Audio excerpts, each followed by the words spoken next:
आधीच्या व्हिडिओमध्ये आपण थॉट्स आणि थिंकिंग बद्दल चर्चा केली होती. विचार म्हणजे वास्तव नाहीत, पण आपलं वास्तव हे कसं असावं हे आपले विचार नक्कीच ठरवतात. जे कृष्णमूर्ती जे एक तत्वज्ञ आणि विचारवंत आहेत, ते असं म्हणतात की आपल्या भावना म्हणजे इमोशन्स हे बाहेर घडणाऱ्या घटनांमुळे येत नाहीत, तर त्या घटनांवरती आपण काय विचार करतो याच्यावर ठरतं. आपण तेच अनुभवतो जे आपण विचार करतो. एक उदाहरण घेऊयात. समजा तुम्हाला तुमची नोकरी अजिबात आवडत नाही. ती नोकरी तुम्हाला राग, त्रास आणि ताण देते. ऑफिसचं नाव जरी काढलं तरी तुमची खूप चिडचिड होते. आता कल्पना करा, एके दिवशी संध्याकाळी तुम्ही तुमच्या कुटुंबासोबत टीव्ही बघत बसला आहात. सगळेजण हसत आहेत, मजेत आहेत, पण तुमच्या डोक्यामध्ये ऑफिसचा विचार आहे आणि तुमची सतत चिडचिड होतीये.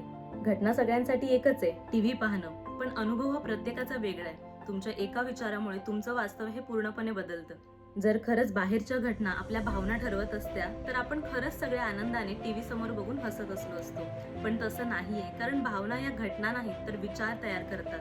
आणि यातून कसं स्वतःला सावरायचे आपण पुढच्या आणि शेवटच्या व्हिडिओमध्ये बघूयात.